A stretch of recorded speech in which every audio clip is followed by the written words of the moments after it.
どうもどうも、ディタカです。今日はですね、また株業界に激震が走るんじゃないかと思う自作シートを作っていきたいと思います。こんな感じのシートがね、このように変わっていきます。もちろん上は大丈夫。横から見てもフィラーキャップなどは見えませんと。そして動きもしないと。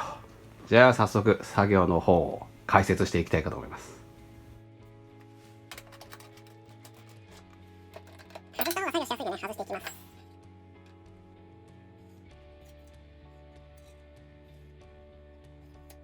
タンクの先端のこの部分、裏から見るとこんな感じで飛び出している部分ですね。いらないんで、切断するための線を引きました。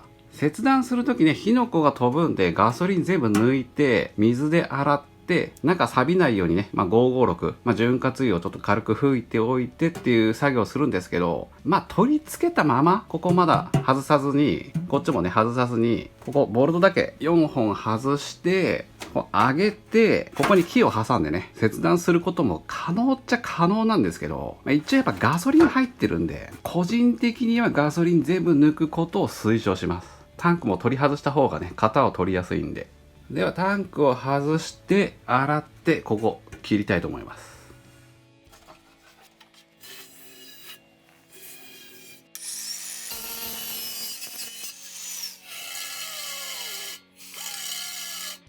仕上がると大体こんな感じになります。ボディと同じような形かな。上から見るとこんな感じです。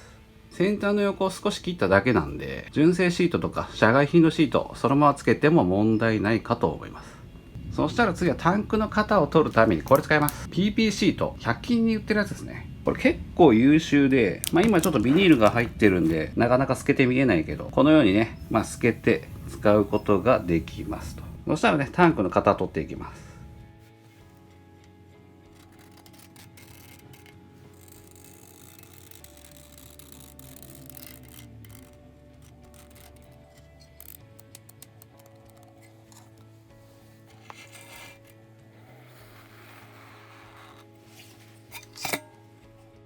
こんな感じで型にね、線を引いたら、次右か左どっちに合わせるかっていう話なんですよ。おそらくね、タンクって左右対称じゃないですよ。若干非対称なんですよね。製造工程って若干歪んでるんだとは思うんですけど、なんで左に合わせるか右に合わせるか。どうやって合わせるかっていうと、左に合わせるんだったら左にこう切って、ここ、まっすぐ線入れて曲げて、こっちの型を切るっていう感じになります。自分はちょっとね、今回左の方がね、綺麗な形してるんで、こちらに合わせていきたいかと思います。正直そんなにシビアじゃなくても大丈夫だけど、ちゃんと仕上げたいかと思います。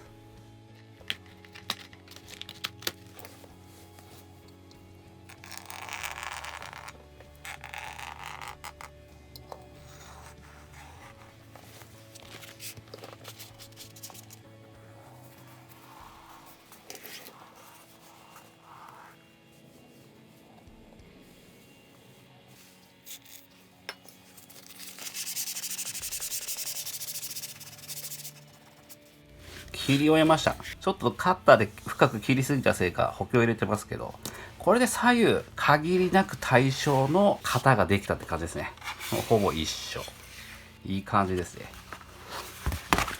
次は穴を開けてピラーキャップ部分の型と燃料ゲージの部分でね、位置合わせして穴開けていきます。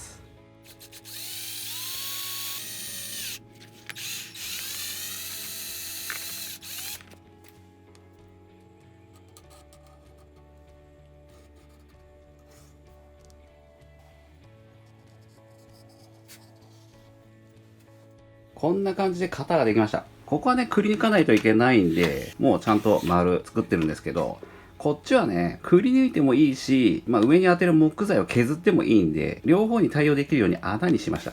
穴から印をつけて、削っていくみたいな。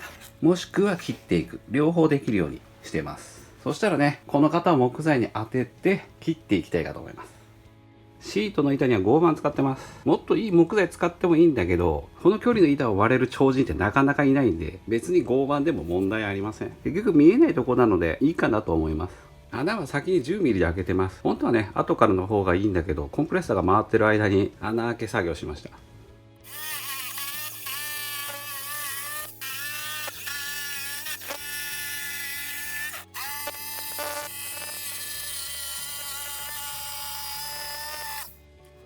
10ミリで開けた穴をタケノコドリル使って14ないし16ミリぐらい先端を開けます。ある程度板を整えたら、この動画の山場どうやって固定するかなんですね。それにはこれを使っていきます。 M6 の長さ50ミリのボルトですね。このボルトに塗装を傷めないための平ワッシャーで、緩み止めのスプリングワッシャー、そしてナットをつけていきます。つけ終わるとこんな感じですね。他の3つはちょっと仮止めなんでナットとかつけてないですけど、そしてこの板を乗せていくっていう感じです。そうすると固定されると。ちょっと今飛び出してるけど、これでシートの位置が固定されます。ただね、これなかなかぴったりに作るのが難しいのと、ちょっと外すけど、ちょっと動画じゃ分かりにくいけど、ボルトがね、まっすぐじゃないんですよ。この下のネジ穴がまっすぐになってないんで、ボルト刺してもね、まっすぐになんないんですよ。なんで、どんなに板をね、精巧に作ったとしても、ここのボルトが曲がってるんで、なかなかぴったりにははまりません。ボルトが曲がってるじゃん、こっちが曲がってるんでね。じゃあどうするかっていうと、最後の最後ですね。まだこれ仮組みの状態なんで、そこまで調整はしないんですけど、最後の最後、プラスチックハンマーで、このボルトをちょっと叩いて、位置調整します。それが一番やりやすいですね。とは言っても、今回まだね、ここ、穴開けではない、削りをやってないんでね、先に削りをやりたいと思います。動画の山はね、もう一個あるんで、もうちょっと我慢してください。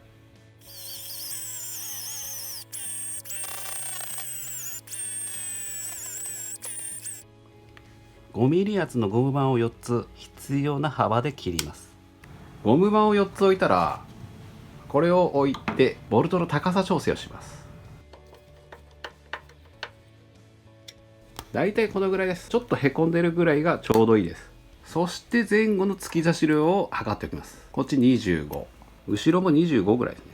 これで土台は大まかに完成したんだけど、このままじゃね、横から見た時ボルトやね、キャップが見えちゃうんで、この動画のもう一つの見どころですね。シートの型を作った時の PP 素材の余りで、このように高さ 30mm に切った PP 素材を貼り付けていきます。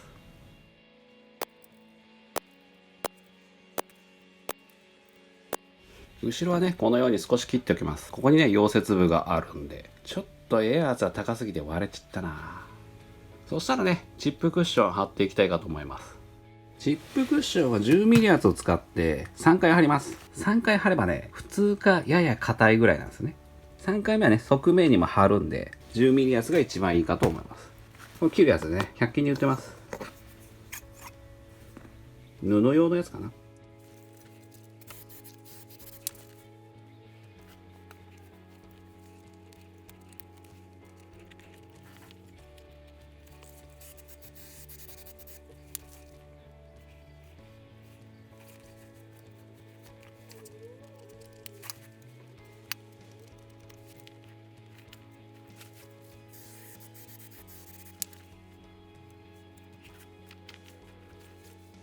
こんな感じで3枚目を外まで持っていきます。そして横に合わせてね、チップクッションを切っていくんですけど、ここね、辛い位置でもいいんだけど、だいたい3ミリぐらい残してます。レザーシート貼った時にね、こうやってちょっと中に入った時、ほんの少しだけどカバーになるんじゃないかなということで3ミリぐらい残してます。ただ辛い位置に切ってもね、問題はないと思います。そしたらね、レザー貼っていくんですけど、ちょっとね、ここ黒に塗ってなかったんで、先にちょっとスプレーで黒に塗りたいと思います。軽く黒のスプレーしてきました。次はね、これにフェイクレザーを貼っていくんですが、その間にね、この作業用ポリシート、これを挟みます。これ100均で売ってるやつで、わりかし厚みもあって伸びもあるんでね、結構いいです。Amazon とかに売ってるね、カスタムシートの中にはね、このポリシートは貼ってなくて、雨が降ったらチップクッションまで濡れて、数週間シートがね、濡れたままっていうのがね、たまにあるらしいんで、結構自作した方がいいんじゃないかなとは思ってます。そしたらフェイクレザーを敷いてポリシートを置くと。その上にシートですね。で、これを 8mm のステープルで留めていきます。シワをどうするかなんですよ。引っ張りながらとかね、いろいろやり方あるんだけど、綺麗に取るのはかなり難しいかと思います。またね、作業も長くなるんで、ここはカットして、次おそらく完成かな。だいたいこんな感じですね。こればっかりはね、何回やってもね、正解がわかんないです。やはりね、シワができちゃったりするし。ほんとね、丸とか四角だったら上手にできる自信はあるんですけど、このいびつな形、なかなか難しいですね。特に先端が難しい。そしたらね、あとはもうゴム板をつけて終わりになります。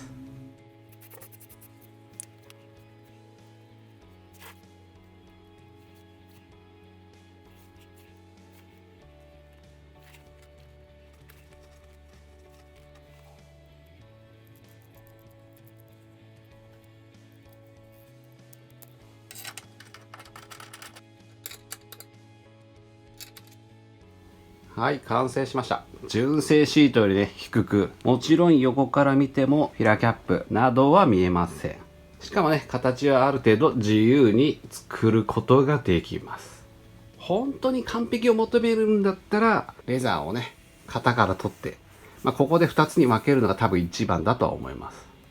いやいいんじゃないでしょうか。ちゃんとね、固定もされてるし、もちろんゴム板もあって、自重もね、乗るんでね、外れることはありません。もちろん上下も動かない。左右も動かない。で、燃料を入れるときは、開けて、ここに置いとけば、問題ないかなとは思います。こっち向きの方がいいかな。いやー、いかがでしょうか。これ、ハブ協会に激震が走ったんじゃないかなと思います。ぜひぜひ皆さん、オリジナルシート作ってみてはどうでしょうか。ではでは、新高でした。またね。